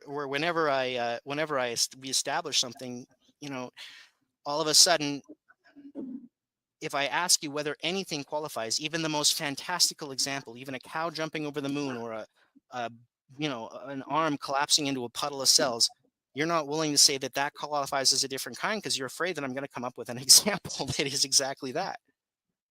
Okay. Foreshadowing. I Well, mean, go you don't ahead. have to be afraid of me, sir. Just answer my Tell us the question. example. The purpose of the debate is for I you need, to give. well, here's the problem, sir. If I give you an example of one of those things, then you're going to say, well, that doesn't count, right? I need you to tell me that it counts before I give you an example. This is why Kent got so triggered when I asked him, what would you accept as evidence of evolution? Because he knows that if he gives me any type of actual answer, that I could quantify, and I could give an answer that would meet that criteria. So he can't answer that question. So this fantastical example, right? You think it's, you're pretty, like, I mean, you're pretty sure it can never happen, right? What can never happen? It's Your arm fantastic. turned to. Yeah, my arm turns into a puddle of goo. You're not worried about that happening, are you? So, I mean, what's the problem? No, I assure you it will happen. You will die and your body will disintegrate into single cells, and then they will all disintegrate into atoms, and you're going to be dust one day. And in the event that those cells did not immediately disintegrate into other atoms, but started multiplying and living on their own as single-celled creatures, in that SpongeBob world, that would count, right? Wow. I don't know that that's worth even considering. It doesn't It's a debate, Kent. It's the topic of the debate. happen. It's not observed. Well, sir, that's my problem. What your problem is that you have to tell me whether or not it would count. I don't know. That's an interesting question. I'd have I don't to. I have to ask for more time to consider that. I don't think would man Sir, call it a we've had different an kind? hour and 10 minutes. Come on. know. Yeah, we've had lots of time. Would some person call it a different kind? Maybe so. Does that qualify as the biblical definition? I don't know. I don't think so. Okay. According to you, you're the expert. You're the one with the doctorate. Okay. Let me tell you this. Would those single cells of your arm be able to reproduce? Yeah, they're able to reproduce. In this SpongeBob example, they're able to and turn back to an arm? No. They're not going to turn back into an arm. They're going to continue to be single-celled organisms from now on. Yeah. So you're asking me if your arm disintegrated, would the single cells be a different kind? Yeah. By our definition of life forms, I guess we would say a single cell is a different life form than an arm on a human being. Or a multicellular organism, which you've already said. But they're not able to bring forth. Right. No, the cell wouldn't be able to bring forth with the human, obviously. It would be bringing forth just by dividing, right? Like a prokaryote or not a prokaryote, single-cell organism. You said earlier going either way. Going from multicellular to single cellular, disintegrating, is not the same as saying going from single cellular to multicellular. That's never been observed. Why would they be the same thing? They're opposites. It's not science. I don't care. All I care about is whether or not it's a different kind.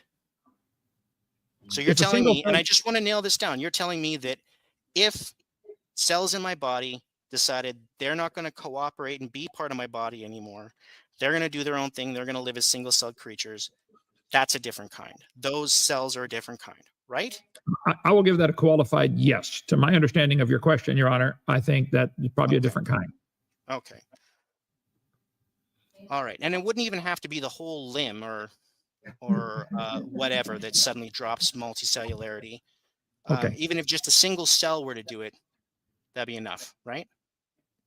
I lost a piece of skin cutting the tree down the other day, and it dried up and died. It didn't survive enough. Not my question. So what's the answer to my question? Oh, shit. Try it again. The question. Please repeat the question. Yeah. You know what? I mean, I might almost be convincing myself. I mean,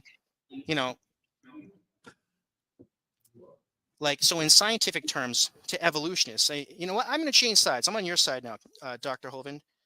You know what? In scientific terms, evolutionists, if you would expect to see mutations where a multicellular part of the cell gets switched off, the cell reverts back to doing what it would otherwise. Your theory would predict that, but we don't see that, right, Dr. Hovind? Not only do we don't see it, that's going backwards. Show me that the title of the debate is "Where's an example of something producing other than its kind?" How is he supposed to give that to you when there's nothing that would count? You've Right. given me fairy tale And stories yeah, for an hour and oh, 20 minutes. I know. Look, I'm on your team now. Oh, Like, you are. Yeah, oh I yeah, believe that. yeah. No, Yeah. I'm Oh, on. I I've believe you. switched sides. I Yeah. believe you. Yeah. Right. Yeah. And you know, if something were to suddenly drop multicellularity, um, that'd be a different kind, right, sir? If something would go from multicellular to single celled, Mm-hmm. I don't think it would be a life form. I don't think the cells can live like that. Right. 5 Right. minutes So left. why are we discussing this fairy tale story? Because cancer, sir. We're Because of an describing answer? cancer. No, cancer. Oh, We're describing cancer? cancer. Yes. Oh, well, I think a lot of diseases that man has, such as cancer, may have a totally different cause than we realize. It may be a deficiency. Like they looked for years, millions of people died of scurvy. Why did God give scurvy? He didn't. You got to have vitamin C to prevent it. Wow, they called him the. Then why didn't he give us the glands to produce vitamin C like groundhogs have? Limeys, because they finally brought limes on board. It wasn't God causing scurvy. Sir, It was them not eating fruit. I've just I think posted a cancer, paper. I think cancer is a deficiency disease in the same Yeah. category as scurvy. No, sir, it's not. Cancer Okay, is a mutation of believe cells. I believe that it is. You can believe what you want. Okay. So, sir, the problem is that cancer is a really good example of a multicellular creature or a cell within a multicellular creature dropping multicellularity because of the mutation of one of 12 genes and then going off on its own and becoming a single-celled creature. So that would be one kind turning into another kind. And if you'd So like a- to see a scientific paper that says that, I've just posted it in our little chat. Let- To Mr. Anderson, if you can, I don't know if you're still in the chat, but if you can post a link to that in the comment section, much appreciated. Let me understand now. You're saying a cancer cell forming in a body has lost, do you say 12 chromosomes? No, you say? any one of 12. Any one of 12. The more it loses, the worse the cancer gets. So if they lose one of 12 chromosomes, the cell becomes cancerous and now Not operates on lose, its own. mutation. No, not lose, mutation. Those are the cells that are responsible for It mutates, cooperation. it loses information, becomes cancerous, and now it can operate on its own. That's right. It starts Okay, to and- operate on its own. It starts to grow without regard to the body. And that is your evidence that an amoeba turned to a whale. No, that's my evidence that a that a multicellular creature brought forth life other than its kind. So a multicellular creature brought forth a cancer cell, Mm-hmm. and therefore evolution is true. We need to teach all kids. No, not evolution. Where did I say? That's not the title of the debate. That's not what I have to prove. All okay. I have to prove, sir, is I don't have to prove creationism right. I don't have to prove evolution wrong. I should have to prove you wrong. Hold it. You said you're on my side. Yeah, I know, but then cancer. I just thought about that. You know, What happened here? Oh, that's another Cancer, SpongeBob story. yeah, Okay, cancer happened. I Cancer is not a SpongeBob story. mean, I but agree. I don't know. Maybe, you know, if I'm understanding you, like, you know, are you saying that, what we're looking at cells, right? And those cells mutate, and now they're not cooperating with the body anymore. They're not living as a multicellular creature anymore. They're living as a single-celled creature. Well, no, not quite. And this is science, right? We can observe this, we can test this, we can repeat this. You can look at 100 different cases of cancer. Well, you're missing a major part of this. Can that cancer cell live as a single-celled creature on its own, or does it now require a host to live in? That's a good question. That's a real good question. So what you're saying is that's not good enough. We need to be able to do this in a lab. We need to take the cancer cell out of the person, put it in something else. No, lay it on the floor. Don't give it any support at all. It'll die. Right. Well, I mean, what if we put it in a rat and let it live there? So if we give two cancer cells together, are there male and female cancer cells? Do they have to? No, they produce asexually. Oh, asexually. Okay. And so that is an example for the purpose of this debate tonight that because a multi Here it comes. cell body, like such as a human, can produce a cancer cell, which is single cellular and now acts on its own. And that is your evidence for them not bringing forth after their kind. Is that Right, you're right. saying? Well, I guess I'm saying, like, you've identified a pretty, a weakness, right? Like, So the Bible is incorrect. well, I'm not saying the Bible's incorrect, sir. I'm just saying you're incorrect. Okay. 2 minutes. So you were saying, like, look, if it happens outside of the body and then eventually maybe happens outside of any body, that might be something. Like, you're saying, look, come back to me when you can show that. Unless I see that, I'm not interested. Is that what? Yeah. The bringing up asexual that creatures reproduce asexually just goes to show how this definition of bringing forth does not apply to all life on Earth, and just shows the limit of the term kind. In addition to the fact that Kent and other creationists routinely use kind as an analog for species, but also genus, and sometimes even family or order. It can go that as high as that. They move. It's like a goalpost that they move. So the Linnaean categories are superior to the term kind because kind is just one word. You don't have family, species, order, class, genus. You just have kind. Is that what I'm hearing? Well, I would have to point out, for the purpose of this debate or any debate, that it would take quadrillions of changes to go from a single-celled creature to a human in all the charts that they show. And Just giving 12. one, good point. I'll do some research on, is a cancer cell able to live on its own? I'm not aware of any that are. I think they always require a host. But doesn't have to be a human And host. so really you got a different problem now. But that's an example of going backwards from multicellular, single cellular, not. So? Well, So the what? charts show the family trees. You asked me to ask you condescendingly, do you believe you descended from an amoeba? Right. Do you? Right. Yeah. No. Yeah. I think Oh, the okay. evidence. I think the evidence suggests that, and I But think the reason it's not ridiculous is because if I can turn into a single-celled creature, the idea that a single-celled creature could turn into me is not that crazy. Okay, I but you mean, said you're on just my to put a side. pin in this thing, sir. Come on now. So, in the event that we could show that the single-celled creatures lived outside of the body that evolved them, then that would be better evidence. Is that what you're saying? No.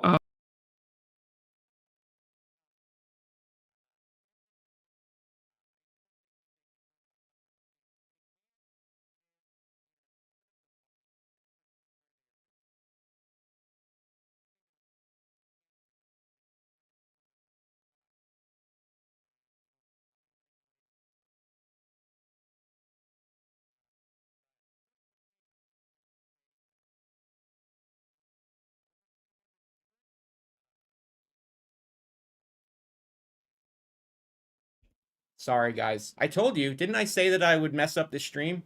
I warned you guys. Okay. I just wanted to say that we have over 200 viewers watching now. And thank you so much to the people hanging out in the side chat. And I hope you guys have enjoyed the stream. It's almost been 2 hours. I'm going to let this go for a little while longer, but I think that we're essentially done here. I'm not still muted, am I?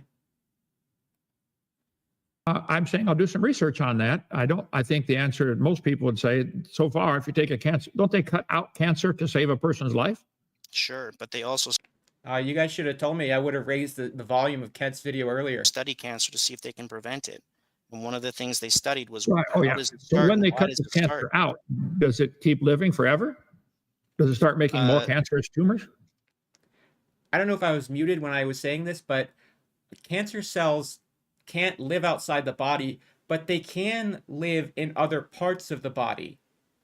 That's sort of what cancer does. It spreads to other parts of the body, other organs.